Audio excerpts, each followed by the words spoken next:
Hi guys, and I'm so excited because today I've got the baby electric car from Japan, the Honda E. Yes, this is the new Honda E.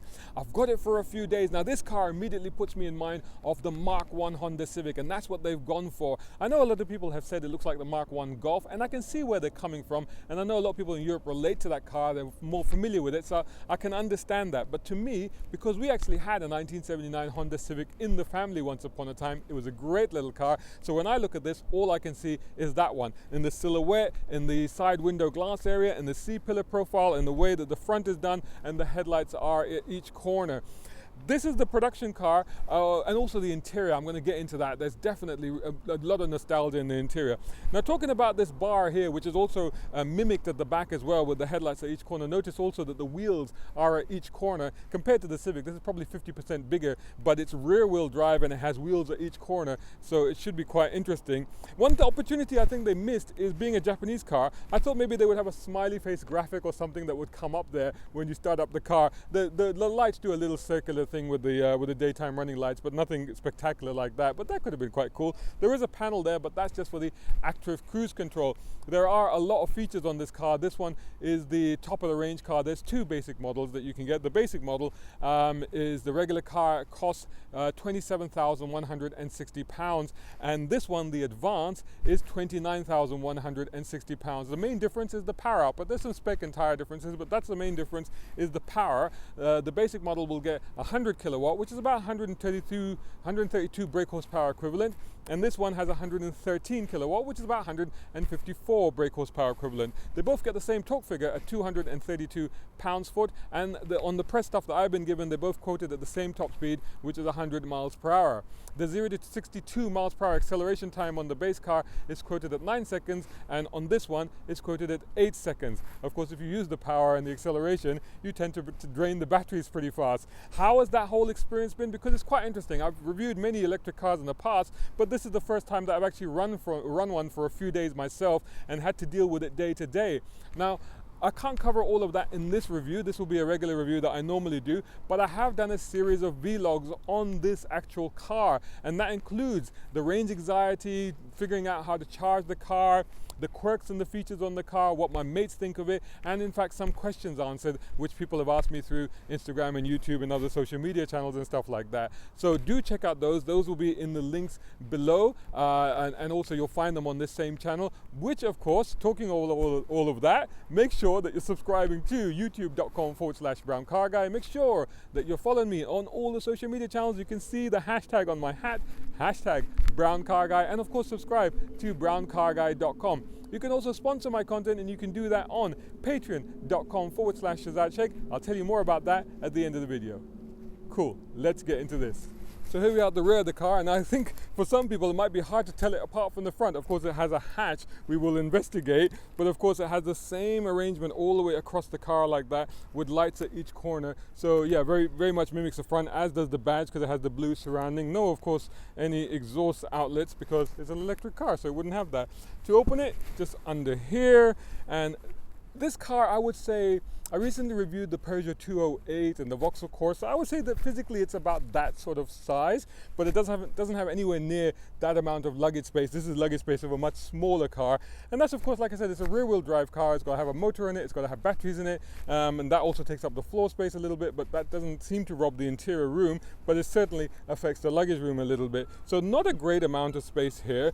Underneath here, you just have a few cavities and a tire repair kit, so really not much more. These are charging cables, so of course you don't have to carry these around with you, especially if you're charging the car at home or not taking it long distances, or some of the chargers here, like as you found, one thing I didn't show you was the compartment on the bonnet that opens up where you plug in the charger. But actually, like I said, I've done a series of vlogs. If you look at vlog day 2 is when I try to charge the car, and I explain all of that. So a lot of detail in that one, so I won't go into too much of it there. Suffice to say, you don't have to carry those around with you.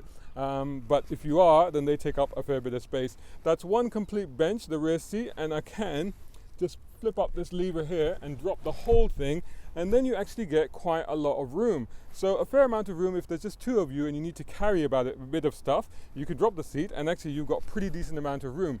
But with that seat up, I think it's quite limited. And even though the rear seats have got child seat isofix anchor points, you may be thinking, well, maybe for a small family with a kid or two kids, it could work. But don't forget, kids have a lot of paraphernalia, and I doubt that even a buggy would be able to fit in here. So before you make that decision, go down to the showroom, try out for size, take your family, take your buggies, take all the stuff that you normally put in a car with you to see if it would actually fit. But for a younger couple with occasional rear use of the seats, could be interesting. Let's see if I fit in the rear seat. I'm 6'2" with long legs, so that should be quite interesting. Now, of course, one thing that I forgot to show you is when you push the car, it automatically detects the key. I've just done it with a key fob there, but it detects the key and it opens the front door handles, pop out like that. That's for the front door handles. How do you open the rear? Because there are no door handles. Ah, here they are. They're hidden in the window frame. A little indentation there reminds you can just do that and open it up. So there we had the seat. Now notice the brown seat belts, and I think that they coordinate with the wooden trim at the front. We'll look at that when we get in there. So let's just flip that up, quite easy. Like I said, one complete bench, a very plain looking interior seat, rear seat, and the bench as well. No indentations for your bottom or anything like that. Just very, very straightforward and plain. But it does put me in mind of the original car. Again, keeping it simple, keeping it straightforward. Quite an upright back to it. But let's see how that says. The trim, very nice looking trim, very nice quality trim. Really nice amount of compression on there, quite solid feeling, but soft on the edge, and this trim is carried across into the seats as well, and you can see how that works. It's really nicely done and beautifully finished with a bit of stitching there that reflects the charged yellow exterior paint. Now the floor, as you can see, it's a bit higher, so there's no dip into the floor. It literally lines up with the sill, with the side sill itself, so it goes straight in, so you're stepping not into it but onto the car. So let's do that. And here we are. So we're in the car, and as you can see, I'm not entirely comfortable, if I'm absolutely honest with you, and that's because my knees are right up around my ears, because the floor is higher and I have no room to stretch out my feet. This driver's seat, of course, is set for me, and of course I have, as I mentioned, I'm 6'2" with long legs, so remember that, so keep that in mind. So maybe for children it would be fine, maybe for regular size adults it should be fine. But having said that, the seats themselves are quite comfortable. The back, the headrest is adjustable, so that I can put up, and then that's more comfortable like that. Over here, you've got access to the little cubby boxes with the adjustable segments that are available on it, that are accessible from the front and from the back. And at the back, you also have, 1 and 2 USB charging points. There's also quite a few charging points at the front, which we will get into. But you have this sort of cup holder type arrangement there, as well as pocket, as well as electric seat. But that's pretty much all you get back here. The main features of this car, you get this light switch as well, which basically, as you can see, lights up these several lights all across here and on the other side by pressing the button over there. So that's kind of cool, actually. Yeah, quite a bit of lighting.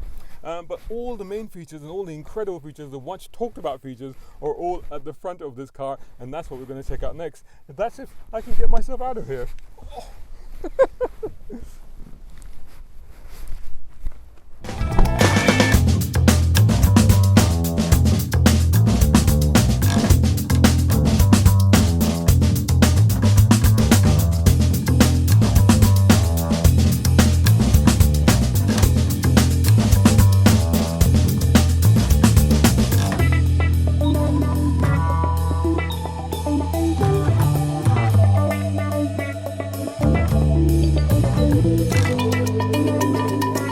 Grab the handle, open the door. Same deal with the floor being quite high, as mentioned. Same level of fantastic interior trim, such good quality, so nicely put together. Manual seats at the front, but otherwise very well spec'd. So let's get into the car, and as you can see, no problem with space up here. And this is the other interesting thing, is that once you get in the car and you shut the door, then what happens is that it actually starts up. And one of the things I've been doing is I've been hitting the starter button, which is, if you can see it, is over here. There is a setting whereby you can change that, but by default, not only does it recognize you're approaching the car and unlock the car, but when you're in the car and you close the door, it automatically starts up once it detects the key. So, and it's ready to go. So you apply the brake, as you can see, and press drive, which is this transmission box here, park, reverse, neutral, drive. This is for one pedal driving, and I'll get into that. But first of all, I'll just show you the rest of this. This is a sport mode. So you got normal mode and you got sport mode, right? So we'll talk more about that on the go. You got your handbrake and brake hold here. Again, as I mentioned, 3 compartments for you. There is a glove box. There you go, pretty decent sized glove box actually. And of course, as you can see from there, door pockets, bottle holder, that sort of thing. Now this is the first thing that is obviously you've seen the cameras on the outside rather than mirrors, and then you see the screens on each side, which you then realize are actually mirrors. So you don't get the conventional mirrors in here, you get these basically digital screens. And in fact, the rear view mirror, which is this one, can also go to complete digital as well. So you can have that as digital as well. I like to keep it on normal, and I'll talk about that on the go, why I've done that. So, but one thing I did mention about the car, and I want to touch on straight away, if I can just do that, and if you can maybe not look at the screen above, and if you're looking at my phone angle, and you can just see the center boss, round center boss wheel, 2-spoke steering wheel, the vents that go across like that, the wooden trim, the lines across there, and the sort of underhanging console, all of that reminds me so much of early Hondas, and particularly the Mark I Civic. So that's where, to me, this interior is very much nostalgia meets the future, because this is very much the future. These are 2 12-inch screens. The screens go all the way across here. You can see you can have wallpaper in there. You can select the wallpaper. So if you go into general settings, display, you can actually choose what wallpaper you want, but also you can add your own wallpaper. And I said to somebody, I'd put probably an image of a Dodge Demon doing a burnout right across there as a complete antidote to what this car is all about. But also, when you're at a standstill, you can actually have an aquarium, and you can, if you hit the screen like that, you can actually feed the fish, and there you go. The fish are going up to the food, and again, you can actually choose the background and what sort of fish you want and all the rest of it. So a lot of stuff to play with. Over here you got stuff for the passenger to play with. Personal assistant, which is not activated on this car. I think it needs to be hooked up to data, so that doesn't work on this car, but that does all kinds of stuff. I can't go into all of the detail because, again, I've done vlogs, and you can look at that vlogs, and I've covered more of this in detail. You do get heated seats, you get heated steering wheel, so like I said, very well equipped. I'll just run through that quickly for you on this model. Curtain airbags, driver's airbags, passenger airbag isolated switch, side airbags. You've got a lot of airbags in this car. Anti-lock braking, brake assist, city brake active system. It's got active cruise control, of course, as I've already mentioned, hill start assist, traction control. In fact, if you press the safety config button there, I can actually show you all of the safety features that it's actually got, and you can actually activate them from there. It's got rear wheel drive.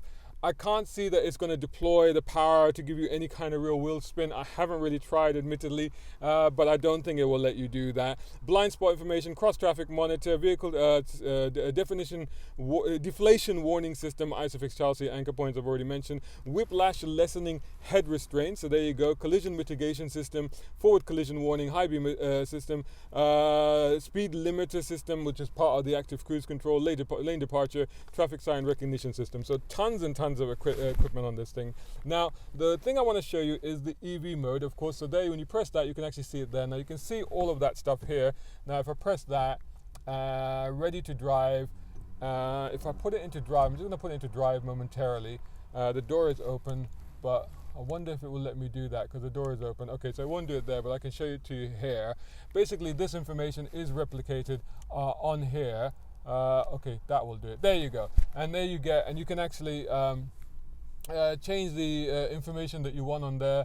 So again, you can go through it. It gives you the trip meters. Now you can see that I have basically done 58 miles in this car. I've got 51% charge at the moment and a range of 56 miles. I'm in sports mode. Now over here, you can also see the same information there. Now if I turn the AC on, or the climate control, the heating system on, which is all down here, all of this stuff here, which works really well, and the heated seats are great, as is the heated steering wheel, but the range will drop. So 51, 57, when you're driving it's a bit more dramatic, and it actually gives you an indicator of how many miles you can save if you turn off the fan, when the fan basically operates the heating and the cooling. Now over here, that might be, I know one person contacted me and they said they normally just drive with the heated seats and the heated steering wheel and it's fine, and they don't normally use the heater, so they get more range out of it. But you know, if you're in the hot country, if you're in the Middle East for example, that's just a no-go, because you can't drive around without the air conditioning. So substantial amount, I would say between 15 to 25 mile range difference using this or not using this. Under here, many features I'm sure you've seen in other videos. You can actually play games, so you can plug in your games console, which is why you've got USB for charging, USB for connection, and the HDMI, which is where you can, there's a pocket there as well, you can plug in your games console, and then you can literally plug it in, you can power it. I think that button just turns that on. So there's a 3-pointed plug and a traditional power supply as well, so lots of power inlets and stuff like that. There's a little strap here. What does that do? Pulls out a cup holder, which is quite handy. So again, very much puts me in mind of the original Civic. The seating position is very comfortable. I have a very light, airy feel in this car because of the glass roof that you get, which it doesn't open, but you can cover it, but I leave it open because it gives me a nice airy feel. Pillars are relatively thin in this car compared to most modern cars, so it does, again, give you that sense and that feeling, especially with the walk-through area here of an earlier, older car, which somehow feels more spacious inside, and that's quite nice to have that room there as well. So great features in this car. There's a lot of stuff to talk about, too much really to go into details here. Most of that I'll cover in the vlogs. The main thing to do now for this review is to take it for a drive. So let's take it for a little bit of a run. Now I'm in sports mode. I might as well drive in sports mode. I've noticed the difference is, to me it feels like that the steering tightens up and the throttle response improves. So I think definitely starting that. I'm not sure that there's a huge amount of, little bit of a wheel spin there from the back before the traction came in because the surface was a bit smooth. Tremendous amount of acceleration. That 0 to 30 it can be quite shocking, but relentless even now. I mean, this is a 60 miles an hour road. We're at 50 and I can still get acceleration from pushing on the, I was going to say gas pedal, but it's not a gas pedal, is it? Of course, the extraordinary thing is there's no engine noise. So all you get really is a little bit of wind noise, a little bit of road roll. You get a slightly electric kind of whirring noise as the car takes off. You can hear that. I have been told, I haven't heard it myself, but from outside apparently you can hear a sound when it reverses. I think that's quite deliberate to warn people that there is a car reversing. Now this is a very bumpy road. I brought a few little hot hatches onto this road, so this is a good test of suspension. And the suspension is set up very firm, very solid. The car feels very planted. There isn't any kind of, float or wallow or anything like that. It feels really tight. There is a little bit of bump thump, and at slow speeds you do feel it. Around town you will feel it. Bit of understeer in this car. This bumpy road is always quite hilarious when I'm barreling down here. But there is, I can feel, I mean honestly this is the first time, most of the time I've been driving it around town. I've done about 69 miles in the car. It's rating at 2.4 miles per kilowatt. When I look at that's during the time I've had the car. When I look at the overall figure, it's about 3 miles per kilowatt. So that's kind of what it normally does. But I've been achieving a little bit less. Most of those 69, if not all of them, have been literally around town, doing short runs, errands, shopping, picking people up, all of that sort of stuff.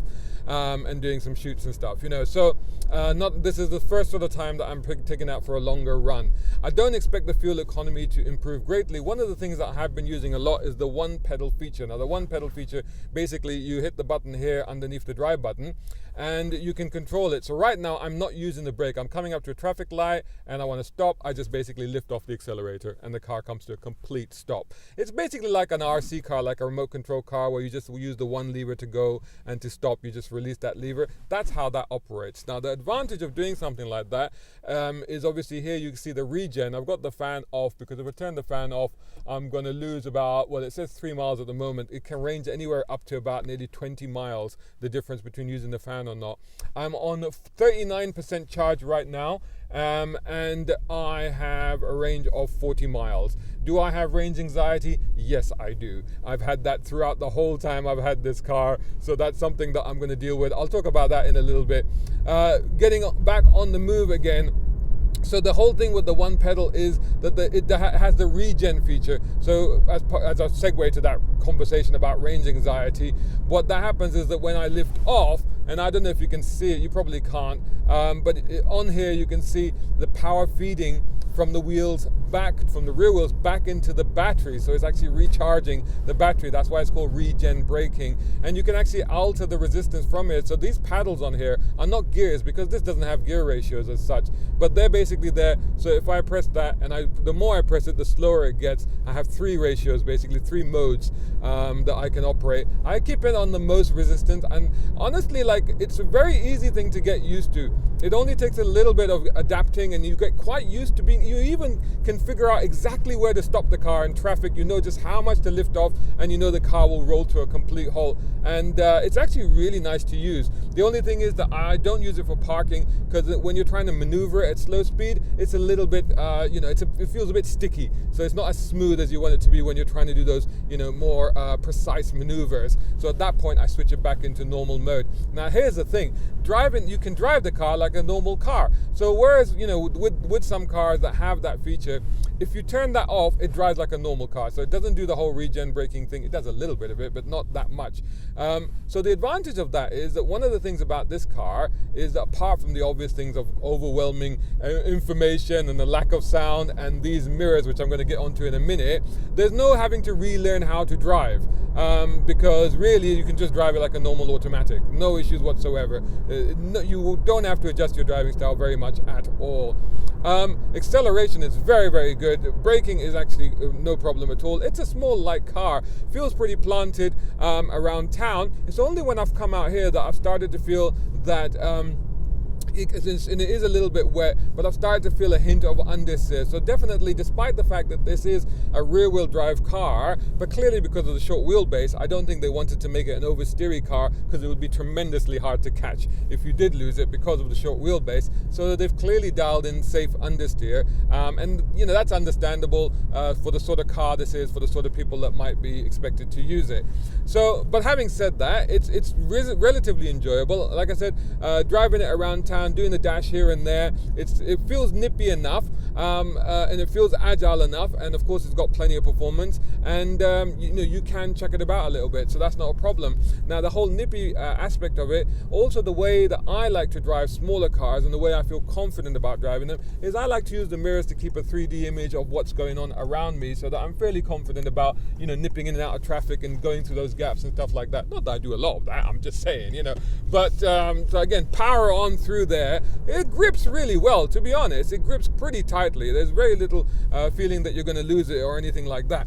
But going back to the mirrors, I like to have physical mirrors, because then I can really read the road around me. The thing with these digital mirrors is, for me, they're a bit of a problem. And I've tried them in the past. I tried them in an Audi, and I felt the same thing. These are actually better. They're sort of that version 2.0. They've definitely improved. There's a digital aspect here as well, but I've kept that on manual, because I can get at least some aspect of reality. Now, the use of the word reality is quite interesting for me, because to me, if I'm looking at it through a view screen, a monitor, it doesn't feel real to me somehow. And I think that's one of the issues that I face with these mirrors, is that I like to know what's exactly going around me, and somehow that feels a little bit artificial. The other thing is, I do the thing where with mirrors, I normally move my head so I can vary the angle at which I'm viewing the mirror, and therefore I can see more of the blind spot. By doing so, you can't obviously do that in this one, because it's a fixed image. So there's no changing that whatsoever. Additionally, for me, because I wear glasses and I wear reading glasses, so somehow the focus for me is not sharp enough on this. I wish there was a way of altering the focus on it, because somehow I have to do that to actually get a sharper picture of what's happening down there. And the other thing is depth perspective. You can't get depth perspective. You can. It's a 2D image, so to be able to tell distances is a little bit trickier. Good things are that you get the full 360 degree. It's got automatic parking, so it'll help you do all of that. When you're parking, when you're reversing, it automatically changes the attitude of the camera so that you can see the curb and you can see what's behind you. Obviously, when you're moving forward, you can't see that. So sometimes if you're going to cut past a car, and normally I use the mirror to see my distance between me and the car, I can't do that. I literally have to turn my head. So I've been using more of that, turning my head to look around. Back on this great road again, so let's just power on a little bit.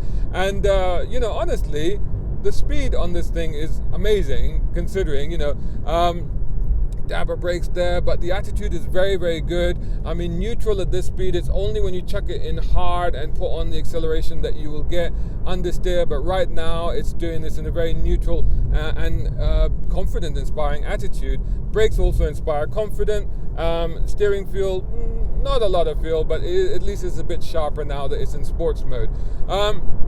So overall then, I really like the car. I love the car. What am I just need to check I'm on 35 miles and I'm down to 36%. So I'm going to have to charge this now when I get back into town, which hopefully I will be able to do. Anyway, that aspect of that range anxiety for me is very real. I like to have a car where I can go anywhere, anytime, and not have to worry about it. And if I am running low on stuff, and I normally when I get to a 35-mile range, I would definitely be filling it up.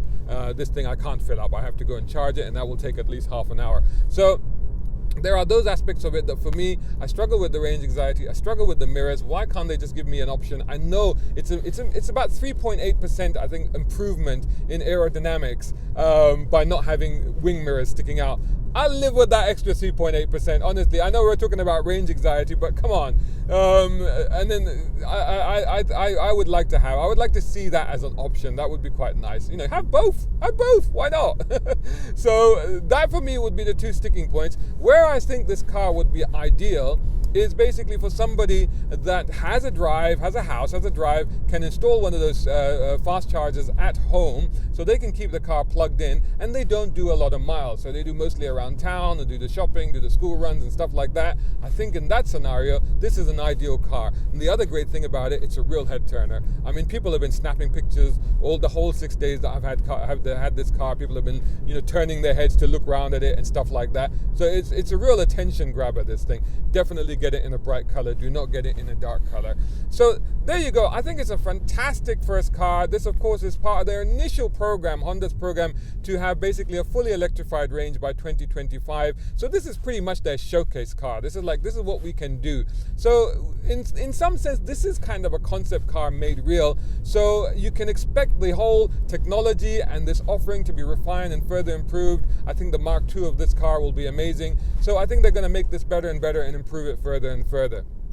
So for me, also, I think the price is a little bit high. I've spoken to a few people. Do check out the vlogs that I've done on the 7 days that I've had this car. I think I'm going to do one more today. And I've spoken to other people, and 2 other people that are in the car love the car, but they also balked at the price a little bit. Now, prices of electric cars are high, and they will come down, but at the moment, it's interesting to put, so for example, for me, for my needs and my desires, this advanced car is 29,160. The basic model is 27,160. A brand new Honda Civic Type R is about 33,000 pounds, but you can get an approved used one from Honda for between 26 and 29,000 pounds. So to me, that's what I would be getting if I had that sort of money to spend. And to me, that's a practical car that's a compact size and hugely fun to drive. So again, just a little bit of understeer, but then it sort of tightens in a little bit. That short wheelbase having an effect there, but the grip is solid. So overall then, I think it's a fantastic car. It's an amazing, very evocative, very nostalgic. I certainly feel very nostalgic about this car. I love the connection that it has with the Mark I Civic, and I think it's a beautiful thing. I think it's an epochal moment for Honda. It's a statement car from them. It's like when they did the first NSX. They said a statement. They said, we can do a supercar, and we can do it better than most of you guys. And that's what they've done with this. They've gone, we can do it, and we can do it better than most of you guys. It may not be perfect, but it's definitely a very, very impressive and desirable car. Not for everyone, but definitely a market for these. I'm sure we're going to see a lot more of these, and every time I'm going to see one, I'm going to smile because it's a happy car, and I know that it's got an aquarium in it. So it's just bonkers. I love it for that. So there you go. There's my verdict. Hope you enjoyed the review. Let me know what you think of the review, the car, me, anything else you want to talk about. And of course, make sure that you are subscribing to youtube.com/browncarguy. Make sure you're following me on all the social media channels. Just search for my hashtag BrownCarGuy, and make sure you're subscribing to browncarguy.com. If you like my content, then please sponsor my content and support me on patreon.com/Shazad Sheikh. And there are some awesome people. There's 6 people now that are already doing that. That includes Muhammad Ali Umaid in the UAE, includes Tom Conway Gordon here in the UK, Partha over in India, Isaac Boshad in America, Reza Adil here, and Muhammad Qasim also here. And their names and their links to their various things that they're doing should hopefully be coming on the screen right now. Hey, you guys can join them. That would be awesome because it all really helps me to produce content like that. If not, please make sure that you continue to like, share, comment, subscribe, and tell all your friends. That's awesome. Thank you so much for watching, and I'll catch you all again soon in the next one.